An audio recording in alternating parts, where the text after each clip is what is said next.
Hey everybody, and welcome to this episode of Transit Tangents. My name's Lewis. And I'm Chris. And welcome to the new year. Today we are going to be covering a topic that was heavily commented on and requested during our New Year's Eve episode, which was the top 10 new transit projects opening in 2025. A lot of upset folks in the Pacific Northwest, specifically in Seattle, for not mentioning the extensions to the Seattle Light Rail that are currently going on. Yeah, I was really impressed by the amount of viewership we got, and also just the engagement on that particular episode. People love like top 10. Yeah, like apparently. when you put top 10 into something, people love to like check it out. I'm very sorry to anybody in Seattle if we disappointed you. Yes, but because of that disappointment that you got last week, this week we're going to make it up to you with an episode specifically about your light rail network. So it's pretty exciting. I haven't looked specifically at Seattle in a long time. It's been a long time since I've been there personally. But they're doing really big things as far as transit goes. If you were to look at a map of Seattle's light rail network right now, it looks a little odd, if I'm being honest. It's a couple disjointed lines in Seattle and Bellevue and Tacoma that aren't currently connected at all. Yeah, and but all those areas also geographically are fairly distant from each other. I mean, you have Seattle in the middle, you have Bellevue across the lake, and I'm already messing up. The water, the body of water. I don't know the name of the lake in between Seattle and Bellevue. Should we look this up? Yeah, that body of water, Lake Washington. Lake Washington, yes, yeah. It just wasn't coming to me. I don't know why. Yep. Yeah, they are. Yeah. Well, I was just say, but there is a significant geographic distance. So you have Seattle in the middle. You have Lake Washington, Bellevue on the other side, and then you have Tacoma, which Tacoma is pretty far south of Seattle. So when you're looking at a map, these three transit systems, they all sort of exist in their own bubble. Right. Yeah. And they are connected to via buses. And but yeah, I mean, it's really interesting to look at what is there now and what's coming. So let's first just kind of like dive into the existing lines that are there, just so you get an idea of what is currently existing in Seattle. So we'll start off with the first light rail line that opened in Seattle, which was the Green Line, or the One. I'm seeing it listed as both. I'm not from Seattle, so folks, Seattleites,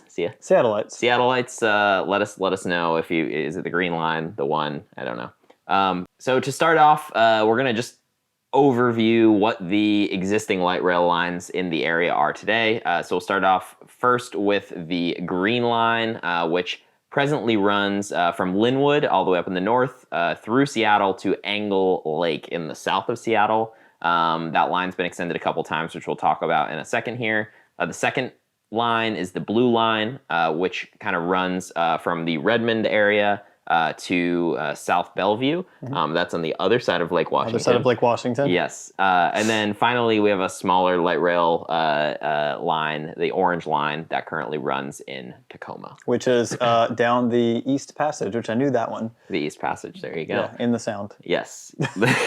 That's all I got. But it's pretty interesting because when you look and see a lot of the extensions to this network have opened just in the last few years, kind of basically since 2021. I've been to Seattle quite a few times, and I've seen this under construction for quite a few years. We have some friends who live really far north in the suburbs north of Seattle, and they've been building this light rail for a couple years now. And it's pretty awesome to see. And the Green Line especially, I believe, it runs sort of following the highway through Seattle. So there's maybe some pros and cons to that. But this one really sort of bisects the main artery of the city. And then, of course, the other two sort of do the same for their respective cities. Totally. When we kind of look at the specific extensions to the first to the Green Line, took the main Green Line and went about 4 miles further north, adding 3 new stations to the Northgate area. What was really impressive about this to me, especially for something that just opened in 2021, was it took the section of the Seattle Light Rail that was already underground and added this section of 4 miles completely underground until the final station on that extension, which I feel like we don't see that much of anymore. I mean, we were just talking about it in the top 10 list before that, like, it's really impressive that LA is building all these subways. I feel like maybe I wasn't paying attention as much to this stuff in 2021, which is true. Yeah. But that's impressive to have 4 miles of underground light rail. It really is. And also with the fact that tunneling in the U.S. is so much more expensive than other countries. We've talked a little bit about what were the islands? The Faroe Islands yes. and their tunneling project, and how they're spending this crazy amount to tunnel in between their islands. But you don't see things like that in the U.S. that often. So the fact that we are looking at not only new rail line but new rail line underground is incredibly impressive. Totally. Especially for Seattle. Yep. And that extension too, I mean, it covered a little bit more of the area just north of the University of Washington, as well as a bit of transit-oriented development and some park and ride. And then eventually opening just this past August was the Linwood extension. This one's going to sound really impressive. Huh. Wow. Isn't it like... Beep. No. It's going to sound really impressive. It added 8 miles of additional track with 4 new stations. This section, to me, though, is a little less impressive because it literally just now jumps right into I-5. It goes above ground here, which is fine. You know, once you get out of the really dense areas, I think it makes sense to have the line running above ground. But it's, scrolling through Google Maps, a lot of parking lots, single-family homes. Maybe it will get some park and ride ridership if you run some good feeder buses and whatnot as well, but I don't know. I think it's at a point where the rail line is expanding in a way that future TOD can be developed. So more transit-oriented development can sort of spring up around these lines, and if any of that's going to happen, it's probably going to be near the highway, especially for these suburban areas. Because as you're saying, this whole extra area, this extension of the line, I've been in that area plenty of times. It is very suburban. Right. Exactly what you would think of as being very suburban, which also makes it really difficult to not just follow the highway. So you need to find a major corridor for this rail line to run through. They found that with, I think it's I-5. Yep. And now there's opportunity for more development, more little town centers and that kind of thing. So I think it's okay. Yeah. No, I agree. And it's like in the areas where you're going to get the most ridership, it seems like they were kind of following the places where it makes the most sense. And then as you get further out, it's never going to be as, you're never going to have as much ridership further out like that. And I do think you see this in other cities too, where you start hitting these suburban areas. Now the rail lines do tend to follow highways. We see that in DC. There's the Silver Line that runs from DC out to the Dulles International Airport, and then I think one stop beyond that, and it follows a highway for the vast majority of its run because you're now in suburban DC. It just makes the most sense. I know it's similar in Chicago too. I don't know which line, and I mean, there's all sorts of pros and cons with that. Like obviously you already have the right of way, but when your station in a lot of cases is in the middle of a highway, you lose a lot of the convenience as far as like walking to the station goes. I mean, your whole catchment area of people who could live there goes down quite a bit. Although, spoiler, we have some stuff that we want to look at in DC, but there's some good transit-oriented development that spans the highway. So there are models that could work. It's also maybe a good marketing tactic. You're sitting in your car and you're stuck in traffic for an hour and you look up and the train just keeps going past you and you're like, man, if I had just parked 3 exits back, I could have taken the train. I think that's actually like I think that's positive. I agree. I think that's, some marketing. I like it. The extensions are actually really good timing because there's a huge interstate project on I-5 that's actually going to happen relatively soon. It's about an 8-mile sort of redevelopment of the highway where they're doing some expansion and some improvements. So there's going to be a lot of disruption in the area, and as long as these rail lines are open and running, then you give passengers a new way to get into town. Totally. It's a great reason to try transit, and maybe those highway lanes will be wasted in the end anyway. Before we go any further with this, we want to take a second and really thank everyone who did comment and participate in our last video where we did the top 10 transit projects to pay attention to in 2025. Yeah, we by far exceeded the number of views and listens we've gotten in a week before, so big thanks there. Apparently people really liked the topic. We gained some new members on Patreon. We also got a big donation on Buy Me a Coffee. Yes, yeah, huge donation. Thank you for that. About $125 on Buy Me a Coffee, which is absolutely huge. Thank you so much for that. Yeah, and it will go directly towards us being on the ground in more places across the country. We've already done 6, I think, city in a day using only public transit. We've got another one coming very soon. We're going to be leaving in a couple days. Yeah, we're leaving in a couple days. This video will come out well before this city, but we are headed to DC in a couple days, and it's going to be quite cold. So your donations not only get us there, but maybe It Make buys us feel a- better in the cold. It buys us a nice warm coffee to survive the cold. Yes. But with all that being said, again, thank you all so much, and we'll jump right back into the video about the Seattle transit expansions. Yeah, one other thing I just want to mention on this before we get into kind of an exciting development. They had a new line actually opened this year, as it was the one over in Bellevue. But the fact that we're seeing like extensions with tunnels just makes me so sad about where things are in Austin at the moment. I thought you say the tunnels made you sad. No, the tunnels didn't make me sad. It's just like I wish that we could see extensions or even any light rail being built with tunnels in Austin. We did an episode on Project Connect a couple months back that we'll leave a link. You can go check out. And it at one point was going to have a tunneled section through downtown. Yes. And then slowly it kind of got watered down a bit more. And I mean, I'm still very excited about Project Connect. And I think that, currently there are really big things happening and it's moving in the right direction. But sad to see the loss of the tunnels here. I would guess that what's happening in Seattle, Bellevue, and Tacoma is being heavily supported by the state of Washington. Mm-hmm. They just have a more positive outlook on public transit. They're going to put more money towards it, way more than Texas. What do you mean? Where we are constitutionally required to send 90% of our funding to roads. Higher than 90. I forget the exact. I think it was like 97 or 98 or something. Yeah. Which, you dig up the road and then you put the rail line in and then you use those funds to rebuild the road. That's fair. But it is disappointing to see sort of the watered down Project Connect plan in Austin. I'm still very excited for us to have light rail. Let's build it.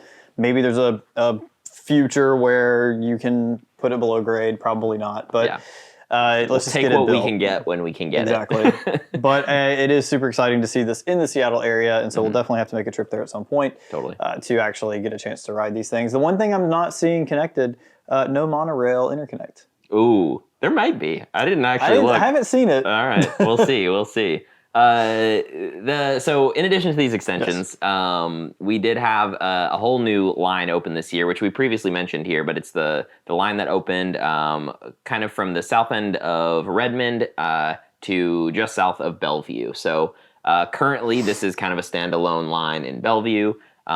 Just looking around on Google Maps, it connects quite a few different kind of business centers. You've got some definite transit-oriented development and housing and whatnot. Some park and ride, kind of more, less dense stations. But it also has a tunneled section. It's got some above grade, some at grade. So it's a real mix. It covers 6.6 miles with 8 new stations throughout the city of Bellevue. Yeah, very impressive.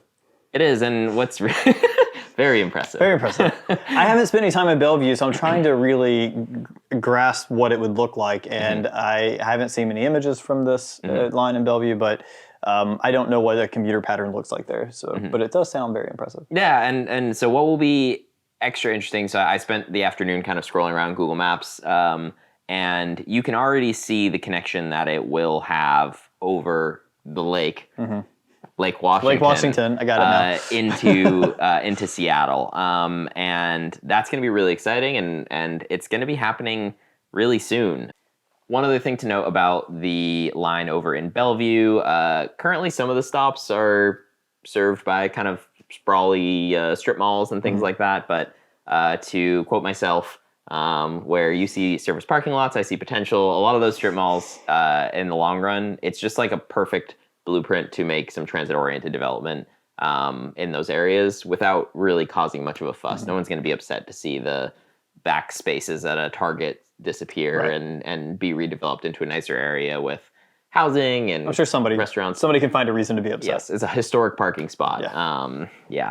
So that's one other thing to note about Bellevue. And yeah, I mean, the exciting stuff, though, is what comes next. So as we've mentioned a couple of times, these lines are disjointed presently, and that is about to not be the case. So we're going to see kind of 2 major extensions in 2025. One of them much more major than the other. I'll start with the less exciting one. The line over in Bellevue is going to gain a couple stations going to the north into Redmond. It'll be 2 new stations.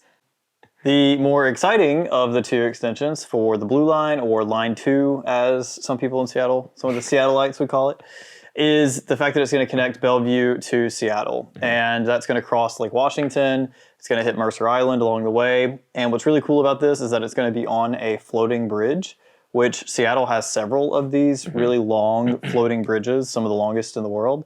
And it's just really impressive. Like the idea that, one, the bridge is floating blows my mind, but also that the light rail is going to be able to just be sort of added to it. Yeah, no, it's really impressive. And like you can currently go and look at this on Google Maps right now and kind of see the tracks are already built and kind of running through this whole section. So yeah, I mean, it sounds like there have probably been some disruptions to service with this extension, you know, being under construction, which is to be expected, as you'd imagine. I mean, the construction and planning nightmare of all of this has got to be so hard. Yeah.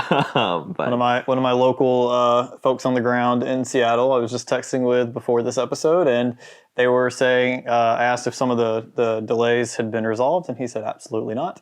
So they're still working out some of the kinks that come with combining these two lines. Right. But I mean, the finished project of this is going to make such a huge difference for folks kind of commuting or just like traveling throughout the region. Yeah. They've done a good job of like showing on a map of, you know, areas that are currently open and then the plan for the future. And we're not even covering all of the plan for the future in this. We're really just kind of covering the things that folks were complaining were not in the video last week. But there's a whole lot more coming down the line. I actually just watched a video by City Beautiful. I'm sure you've seen them on YouTube at some point.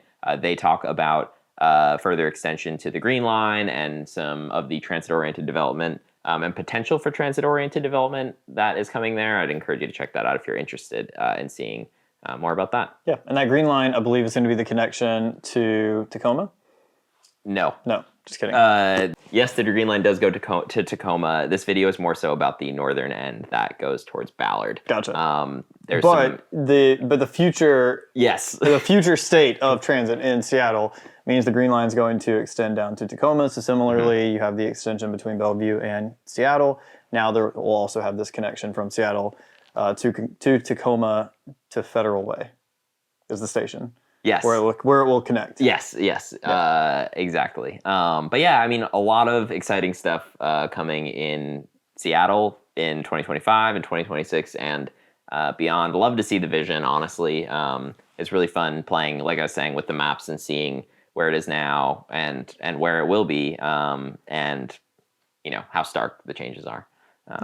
So with all that being said, if you are from the Seattle, Bellevue, or Tacoma area and you have some more insight on these projects, please reach out to us, put it in the comments, send us an email, reach out to us on social media, however you want to talk to us, and let us know what you think about the projects, how excited you are. Maybe you hate the projects. If you're listening to this podcast, you probably don't hate the projects. Yeah, so, I would guess not. Yeah, if you're interested in us coming to Seattle, which I would love to do. Yeah. Let us know that you want to meet up. Would love to meet up and take a ride on the new trains. Totally. If you haven't liked this video, if you're watching, please consider doing so. Also subscribing. Both of those help us out quite a bit. Also, if you're able to support us directly, Patreon is the best way to do so. The link is in the description, but it is patreon.com/transittangents. If you want to do a one-time donation, we also have options for that as well on Buy Me a Coffee. But with all of that being said, thank you all so much for watching and enjoy the rest of your Transit Tangents Tuesday. Yeah, I'm saving that dough. Public transit's where it's at. Watch me go.